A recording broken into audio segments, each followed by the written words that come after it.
Direct Connection is made by MPT to serve all of our diverse communities and is made possible by the generous support of our members. Thank you. Live from Maryland Public Television, this is Direct Connection with Jeff Salkin. Hi, everybody. Thanks for tuning in for Direct Connection, now celebrating 15 years of connecting you with newsmakers and expert guests here on MPT. We'll have a little bit more on that anniversary and a trip back in the archives coming up later in our program. First tonight, in every trip to the dentist you've ever had, you've been told to floss.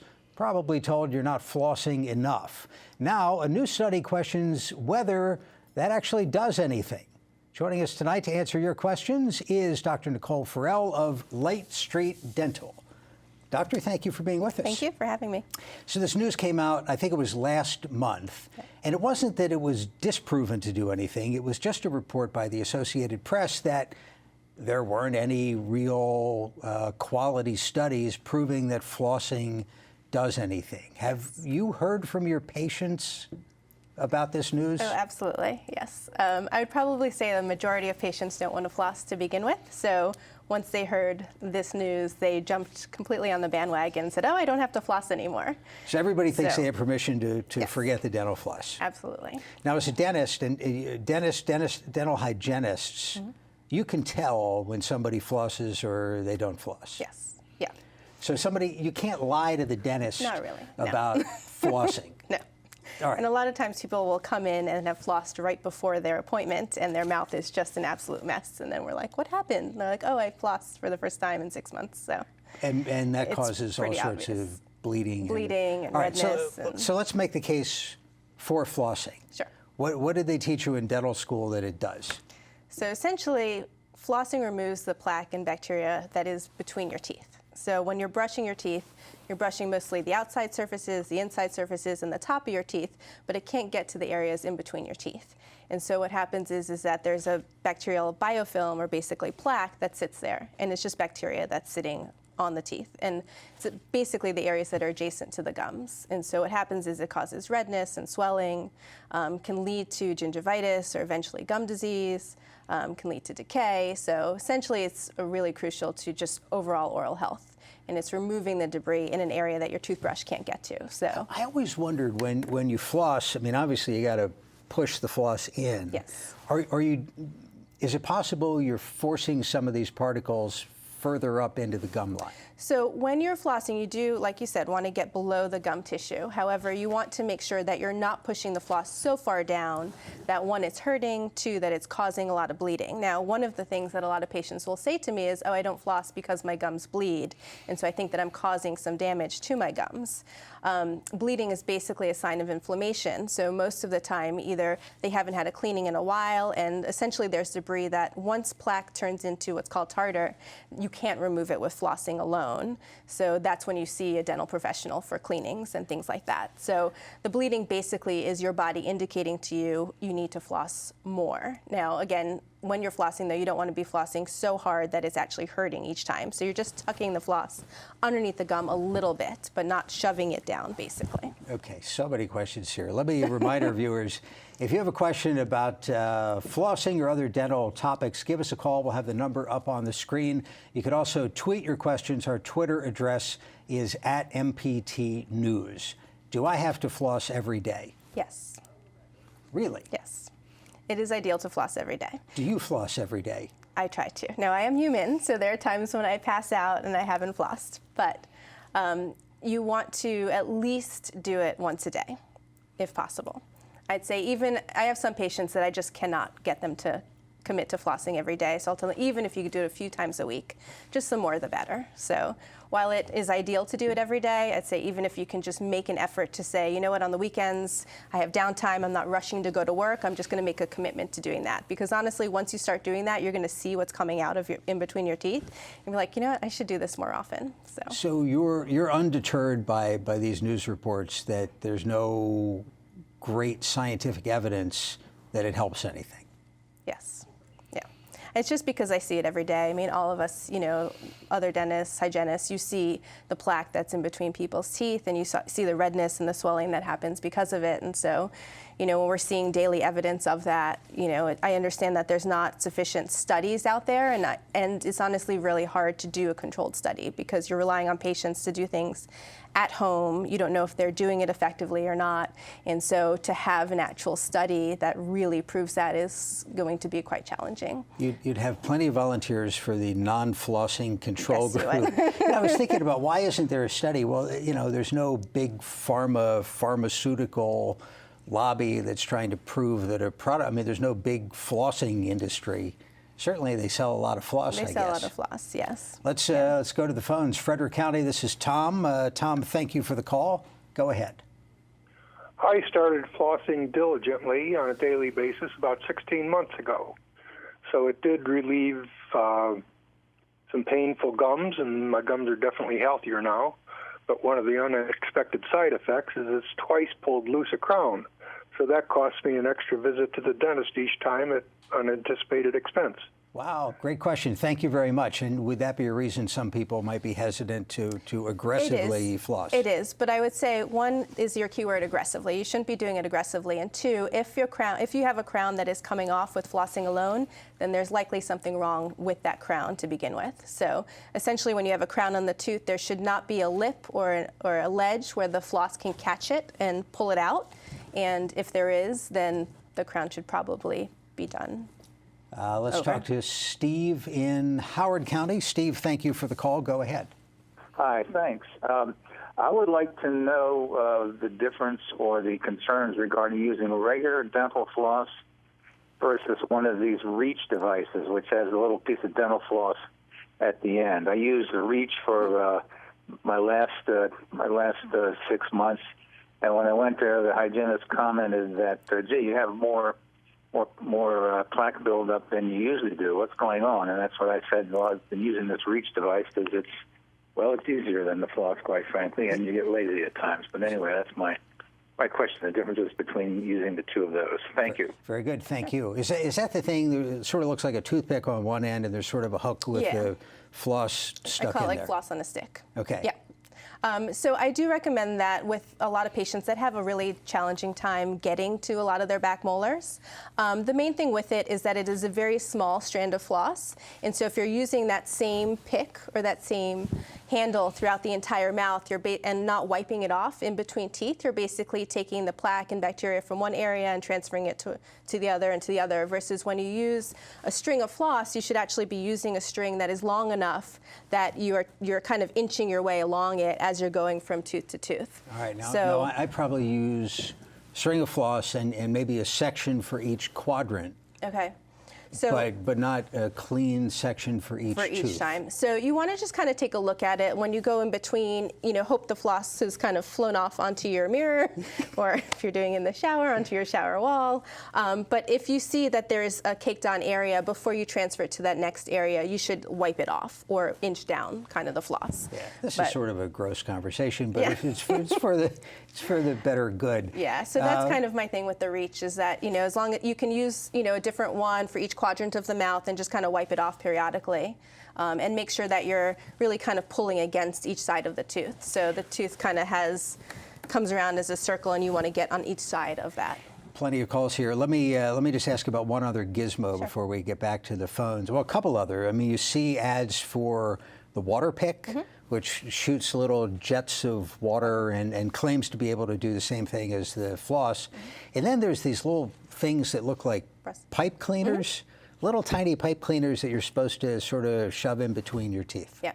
So we actually kind of lump what we call interdental products together. So some patients have larger spaces in between their teeth, and so unless you're really moving the floss from one side to the other, you're flossing a lot of space. So some patients that have large gaps kind of down by the gum line do better with those interdental brushes. Now, the thing with the brushes or the water pick is that it doesn't physically go below the gum line, which is where you want to be guiding the floss. So I recommend it as an adjunct to flossing, but doesn't completely replace the flossing. Okay. So the patients that I recommend the brush with, I'll say do that one time, once a day, and then do the flossing the other time. All right. Back to the phones, Prince George's County. This is Chuck. Thank you for the call. Go ahead. Yes.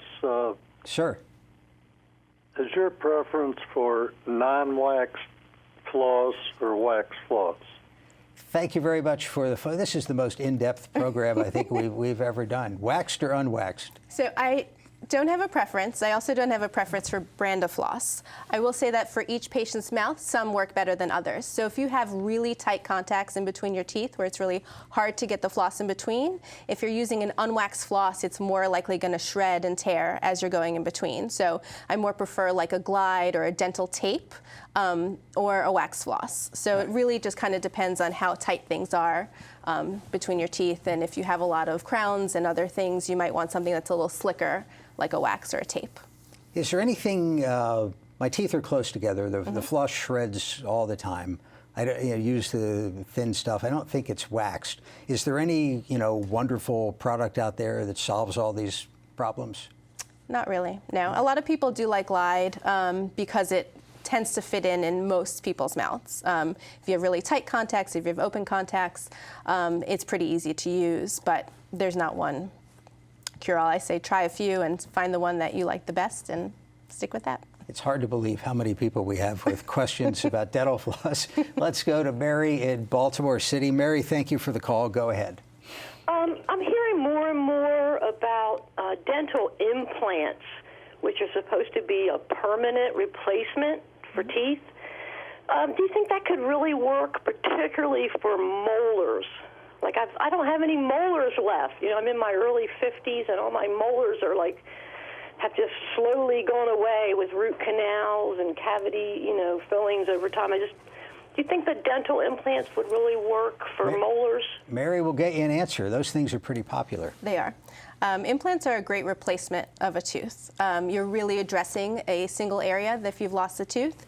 It is replacing the root of the tooth, and then you're putting a crown on top of it. So the nice thing is in people that have a high decay rate, everything is artificial. It's a titanium screw. The crown is either made out of all porcelain or porcelain fused to metal, and so there's no area that you can't decay an implant. Now, the one thing about implants is that if you don't have healthy bone, that's basically what holds the implant in. So your bone basically attaches around the implant. And if you have gum disease, or if you have, soft bone or not enough bone from missing teeth for a period of time, then the implants are not necessarily immediately going to work. You might need additional procedures like bone grafting and things like that. So let me ask you a question from Twitter here. Any recommendations for mouthwash, and with or without alcohol? So the main thing with the mouthwashes are, I do like Listerine. Listerine has a Listerine Zero, and which has no alcohol in it, and it has Listerine with the normal Listerine has alcohol in it. I do find that the one with alcohol helps with your overall gum health the most. It kills most of the bacteria that we're trying to kill with using mouthwashes. However, in some patients that have a tendency to have dry mouth due to different medications or different medical conditions, the alcohol is not the best for them to use. The other spectrum, basically, of mouthwashes is mouthwash with fluoride or without fluoride. I recommend the mouthwashes with fluoride with people that have a high decay rate. So it really depends kind of on what is going on with each patient. If we're more addressing kind of gum disease, which is more what we're talking about with the flossing, then I recommend the mouthwash with alcohol if you don't have dry mouth. Let's go out to Anne Arundel County. This is Richard. Richard, thank you for the call. Go ahead. Yes, I'm wondering why dental care has gone through the roof in cost. I simply, when I try to get a crown or even replace a night guard, the prices, even the insurance can't cover it. Thanks very much. What can patients do to keep the cost down? Floss, for one thing. Right. Well, you want to, especially if you have dental insurance, you want to make sure that you're going to an in-network provider. That means that the dental office is accepting the contracted rate with the insurance company, which is going to be less than if you're paying an out-of-pocket rate if you're a cash-paying patient or if you're going to an out-of-network doctor. So certainly that should help. As far as the rise of, dentistry is a very expensive industry, honestly. It's a very expensive business to run. There's, especially with crowns and dentures and bridges, there's very high lab fees that are associated with it as well.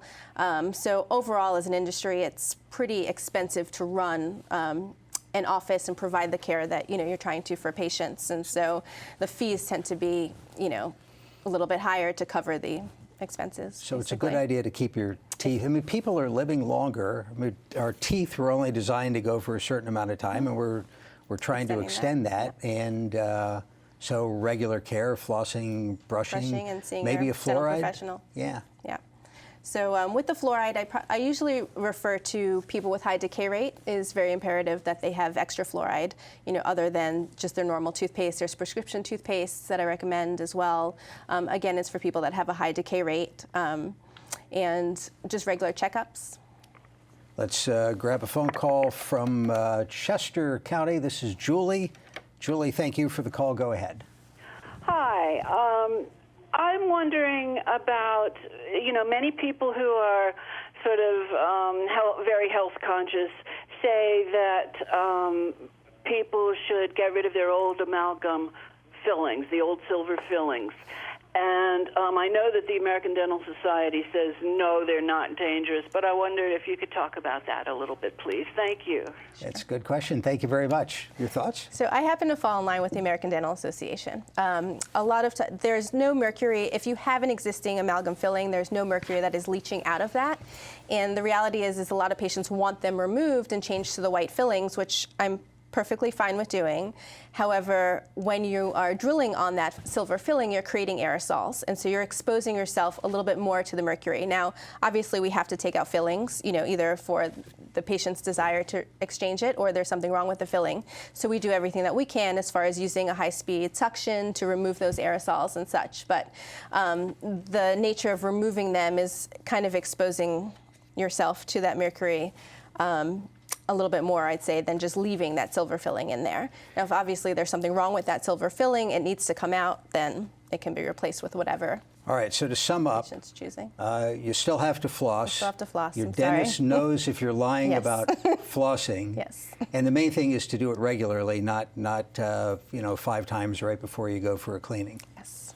Yep. Very good. Dr. Nicole Farrell, Light Street Dental in Baltimore. Thanks for your time. Thank you very much. Appreciate it. Thank you. Coming up, big changes to your water bill.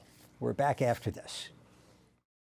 This is a box that showed you a world beyond your own. It was just a box, but the world has changed, and so have we. And now the box can be almost any size or shape. And you decide what you want to explore. Anytime, any place. Break out of the box with PBS. My child who's watching Super Y, and it said, what letter makes the sound R? And my 2-year-old is jumping up and down going, R, R, R. I love that. I wish I knew the genius that came up with Dinosaur Train. I mean, what little boy especially doesn't like dinosaurs and trains, and to put them together in one show? My family does without a lot of stuff, but I would be horrified if we had to do without PBS. Please support MPT. Sometimes the tears, I get a good feeling, wanting to die. Nobody tells you I believe that without it, I really do believe that life can be appallingly boring. Something's got a hold on me here. You're making a mistake. Am I? This is really very promising. Something's got a hold on me right. I don't think this is such a good idea. You've been talking to my mother. I am about to commit murder. She always had a bit of a dark side. Trying to scare me now. It'll give you a story. He's in love. I really wasn't.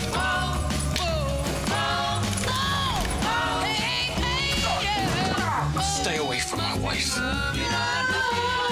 have any idea the pressure I am now under?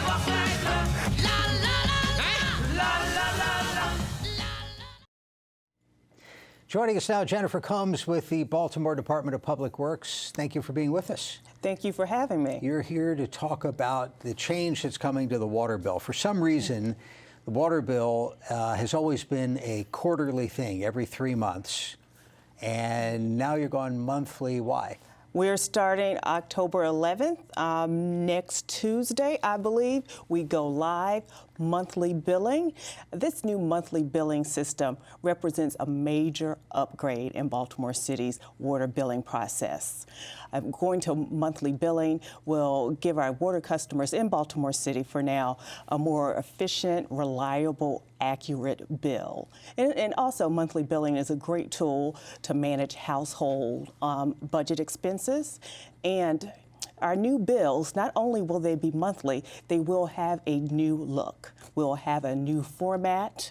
For our city water customers, you're going to have a new account number, and our new bills will have a new look. As I mentioned, they'll be easier to read, easier to pay. Costs will be detailed out on the bill clearly. Now, who gets it? Because there are a lot of people outside Baltimore City get Baltimore City water. Do you bill people who live outside the city directly, or does it go through the various counties? For now, our Baltimore City customers will be the first ones to switch to monthly billing. We also provide billing services to our county customers, and our plan is possibly switching monthly billing to our county customers next year. I'm just picturing somebody who's gotten a quarterly bill for years and years and years, knows roughly what it's going to be. Say it's $100 a quarter. You get the new bill and it says $30, and it's woo-hoo, this is great, not realizing you're going to get one the next month and every month thereafter. Well, you know, with the new bills, it'll be easier to control cost.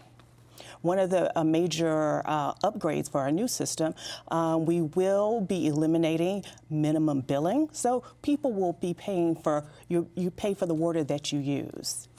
And, now let's focus in on that for a second, because that's a big change. Where no matter how much water you used, if you used almost none, for whatever reason you were away, the house was vacant, you still got a certain water bill. And that's changing. That's changing. That's a major overhaul. We believe the elimination of monthly minimum billing, that is, will provide more fairness to our water customers, especially people who will see their bills possibly, likely decrease, will be, for instance, seniors, people in small households. They will be some of the primary beneficiaries of the elimination. It'll never go to zero, though, because there's some minimum service administrative kind of charges. We will have set fees on our new bill with the new look, new format. We'll have an administrative fee. We will have an infrastructure fee, and some of the remaining fees will be prorated, that are currently on our bill will be prorated on a monthly basis. Is the dreaded rain taxes on there? It's still there. It's there. Okay. Hey, let's grab a phone call for you from Baltimore City. This is Dave. Dave, thanks for calling. Go ahead. Yeah, hi. My question was one that I had heard some information about and didn't get the whole thing because I was overhearing a conversation about water bills for seniors. Is there a discount for seniors? Yes, our senior discount plan will remain in effect. So with our new billing process, seniors with $30,000 income will be eligible for a 43% reduction in their bills. And we have more detailed information about this and our overall water billing process on our website, and that's publicworks.baltimorecity.gov. Let's take another call from Baltimore City. This is Mary. Thank you for the call. Go ahead. Good afternoon. This is Ms. Murray. Actually, I'm calling if you already have a bill that's due and you're about to pay it. Does that have any effect on the October bill? No. What I will advise you to do before the switch over is to please contact our Customer Support and Services Division and discuss your bill. They can be reached at 410-396-5398. What happens if somebody doesn't pay their water bill for a while? Ultimately, you shut off the water? Right now, we're always willing to work with our customers. prior to our switchover and now. That's why I told the caller there, reach out to us. We have payment plans, we have billing arrangements. We want to work with people. Very good. Jennifer Combs with the Baltimore Department of Public Works. Thanks for coming by. Thank you for having me. Enjoy your Baltimore City tap water. All right, October, new monthly billing. There you go. Thank you very much. Finally, tonight we will turn on the time machine and go back to when this program debuted exactly 15 years ago. This was one of the very first programs we did, October 2001. The guest was William Donald Schaefer, comptroller at the time, who was appearing in ads wearing those dark sunglasses, telling delinquent taxpayers it was time to pay up. Coming in. It's a pleasure to be here, and you better send in your dough by... I'm paid up. Yeah. I don't know about anybody else, but I'm paid up. I was waiting for your check. Yeah, well, you've got my check. No. I'll tell you. Well, I'll tell you, anybody that doesn't come up... where does that stand? The Dark Shades have been a terrific advertising vehicle, and you've got just a couple days left in this, right? Halloween. Our office will be open till midnight, I understand, to make sure we get all the checks and all the money, and they'll be on duty. We got 9.1 million as of today. It was interesting. The last amnesty was 14 Seems years. like yesterday. Nobody has aged a bit here at MPT, and we thank everybody for their viewership and support. That is our program for this week. Thursday at this time on Your Money and Business, the power of body language and how to use it to your advantage. That's Thursday at 7:30. Now for all of us here at MPT, I'm Jeff Salkin. Thanks for watching Direct Connection, and have a good night.